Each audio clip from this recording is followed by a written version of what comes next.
pertama yaitu pendahuluan. Proyek ini bertujuan untuk membuat smart pot yang dapat memelihara tanaman hias di dalam atau luar ruangan serta secara otomatis. Beberapa indikator yang bisa digunakan untuk mengetahui kondisi baik lingkungan tanaman hias dalam pot adalah suhu dan kelembaban udara, cahaya serta kelembaban tanah. Secara konvensional, nilai dari indikator tersebut bisa didapatkan melalui pengambilan sampel tanah dan mengukur suhu dan kelembaban udara di sekitar pot menggunakan alat tertentu. Cara tersebut sangat tidak efektif jika dilakukan. Oleh karena itu, diperlukan sebuah sistem yang bisa memberikan informasi lingkungan pot tanaman hias secara real time. Internet of Things adalah solusi yang ditawarkan untuk melakukan monitoring tanaman hias dalam pot melalui internet menggunakan ponsel pintar secara real time. Nomor 1 itu ada metode. Ini adalah gambaran umum sistem smart pot yang kita rancang. Gambaran smart pot secara menyeluruh ditunjukkan pada gambar sebelumnya. Terdiri dari 5 bagian, yaitu bagian depan untuk tempat penyimpan controller, bagian kanan sebagai tempat penyimpan air, bagian kiri sebagai tempat pompa air, bagian atas sebagai tempat ESP cam, dan bagian tengah sebagai media tanaman. Pada bagian media tanam terdapat sensor soil moisture yang digunakan untuk mengukur kelembapan tanah yang digunakan untuk mengatur nyalanya pompa, dan pada bagian box microcontroller terdapat sensor DHT22, yaitu sensor suhu dan kelembaban udara untuk monitor lingkungan tumbuh tanaman, dan juga sensor LDR untuk monitor intensitas cahaya. Pada bagian atasnya terdapat ESP cam, yaitu microcontroller yang digunakan sebagai pengambil gambar tanaman. Smart pot dilengkapi sensor-sensor untuk mendukung pertumbuhan tanaman seperti sensor DHT22 untuk mendeteksi suhu dan kelembaban udara, sensor LDR untuk mendeteksi intensitas cahaya, dan sensor soil moisture untuk mengukur kadar air tanah sebagai indikator hidup dan tidaknya pompa air. Sensor-sensor tersebut diproses pada Arduino Uno yang nanti hasilnya akan dikirim ke ESP8266 untuk ditampilkan pada aplikasi Blink. ESP8266 harus terhubung ke jaringan internet untuk dapat mengirim data sensor secara real time ke aplikasi Blink. Berikut adalah block diagram dan pengirim data ke aplikasi Blink. Pada blok diagram, sensor soil moisture, sensor DHT, RTC, sensor LDR dikendalikan oleh Arduino Uno, lalu dikirim ke ESP8266 yang terkonek ke internet, lalu mengirim lagi ke aplikasi Blink. Nah, di aplikasi Blink juga terdapat tombol untuk menyalakan dan mematikan pompa yang bisa digunakan apabila sensor soil moisture tidak bekerja dengan baik. Pada sistem ini juga dilengkapi dengan RTC untuk menyiram secara otomatis pada waktu tertentu. Berikut adalah flowchart dari monitoring tanaman. Berikut adalah flowchartnya yang dimulai dari start, lalu inisialisasi pin input oleh Arduino, pengoneksian ESP8266 ke Wi-Fi, lalu data sensor dibaca oleh Arduino dikirim ke ESP8266. ESP8266 mengirim data sensor ke aplikasi Blink. Lalu ESP8266 mengirim data tombol ke Arduino. Jika data tombol sama dengan 1, maka pompa akan menyala. Bila tidak, maka akan lanjut ke kondisi berikutnya, yaitu jika jam sama dengan 7 dan menit sama dengan 0, pompa akan menyala. Jika tidak, maka akan lanjut ke kondisi berikutnya, yaitu jika jam sama dengan 16 dan menit sama dengan 0, pompa akan menyala. Jika tidak, pompa akan mati. Selesai. Pada plot berikutnya, yaitu pengoneksian ESP cam ke Telegram atau pengiriman ESP cam ke Telegram. Yang pertama dimulai dari start, inisialisasi ESP cam ke kamera dan ke Wi-Fi dan Telegram. Jika user mengetikkan slash foto, maka ESP cam akan mengambil gambar dan mengirimkan gambar lewat Telegram. Jika tidak, maka ESP cam akan mengirim pesan ketikan slash foto atau ketikan slash foto flash. Lalu selesai. Pada skematik, semua sensor diatur oleh Arduino dan RTC juga diatur oleh Arduino. Yang pertama yaitu LDR terhubung ke pin analog Arduino, DHT ke pin digital Arduino, dan soil moisture ke pin analog Arduino. RTC terhubung ke SDA/SCL Arduino, dan driver motor juga diatur oleh Arduino. Kemudian ada alat dan bahan. Yang pertama alat yaitu mesin bor, mesin gerinda, solder, dan tang potong.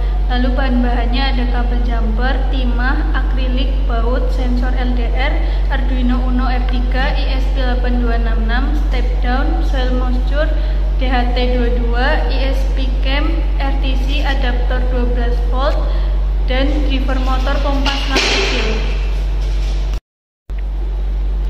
Yang kedua yaitu hasil dan pembahasan. Yang pertama yaitu pengujian sensor DHT22. Pengujian sensor DHT22 ini bertujuan untuk mengukur kemampuan sensor menerima rangsangan, perubahan parameter pada sistem monitoring hidroponik. Parameter yang diukur yaitu suhu dan kelembaban. Pada pengujian ini dilakukan perbandingan antara suhu dan kelembaban yang terukur menggunakan alat ukur suhu dan kelembaban sederhana dengan data suhu dan kelembaban yang ditampilkan pada aplikasi LCD atau serial monitor.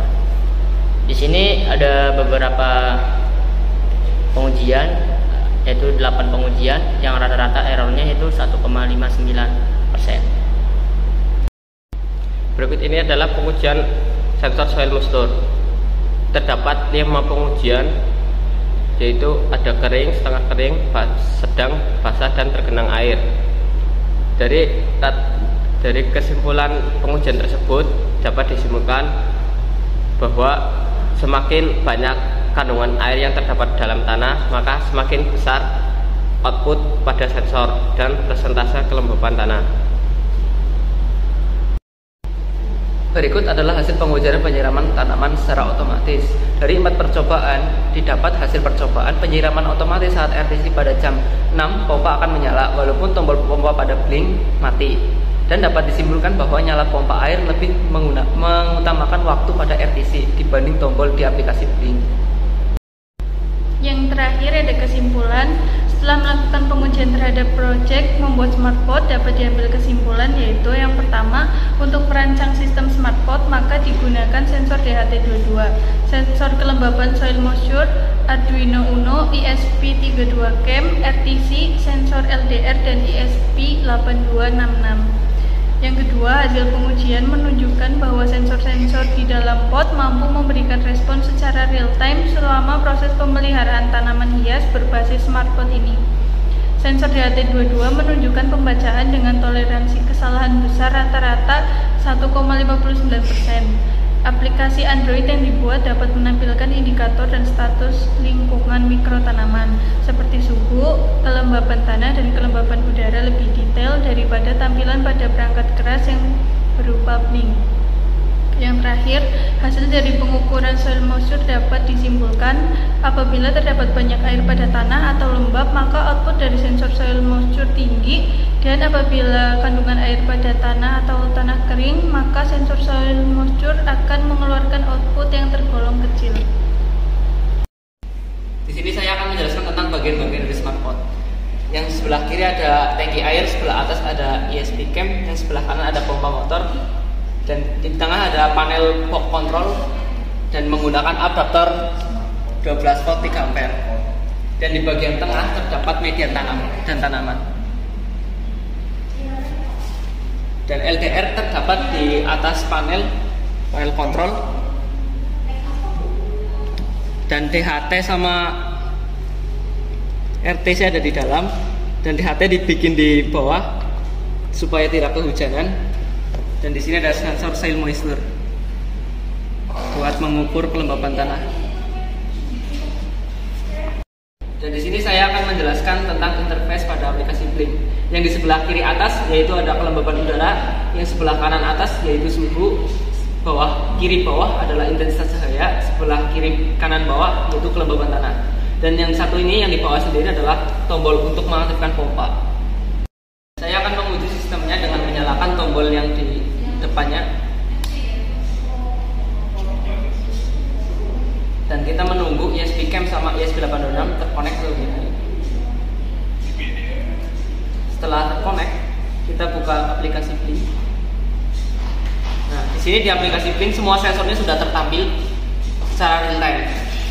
Dari sensor kelembaban tanah, kelembaban udara, suhu, sama intensitas cahaya. Dan di aplikasi Blink juga terdapat tombol buat nyalain pompanya. Ketika tombol ditekan, maka pompa akan nyala. Masa dipotong anjir, kayak penipuan. Di sini saya akan menguji tentang pengambilan gambar oleh SPCam. Yang pertama pada Telegram kita ketikkan /start. Nah, ketika mendapatkan balasan kita ketikkan foto.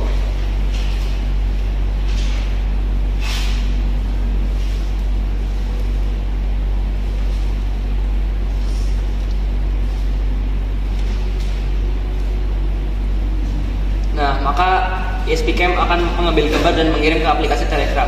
Kita mencoba untuk menyalakan dengan flash.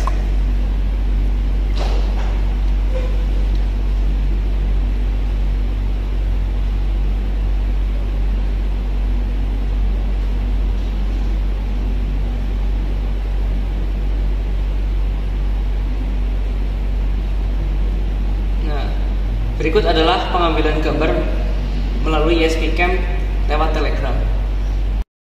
Oke, di sini kali ini saya akan melakukan pengujian sensor suhu DHT22 dengan cara membandingkan suhu dalam ruangan dengan sensor yang membaca sensor DHT pada aplikasi Blink.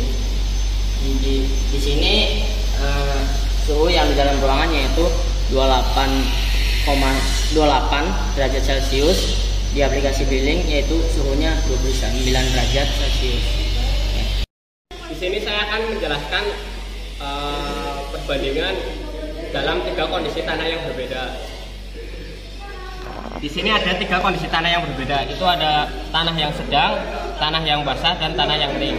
Di tanah yang sedang ini terdapat kelembaban tanahnya itu sebesar 53%. Sementara tanah yang basah itu kelembabannya itu sebesar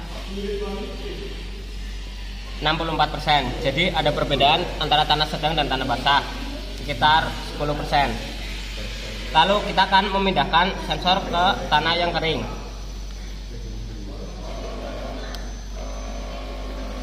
Ketika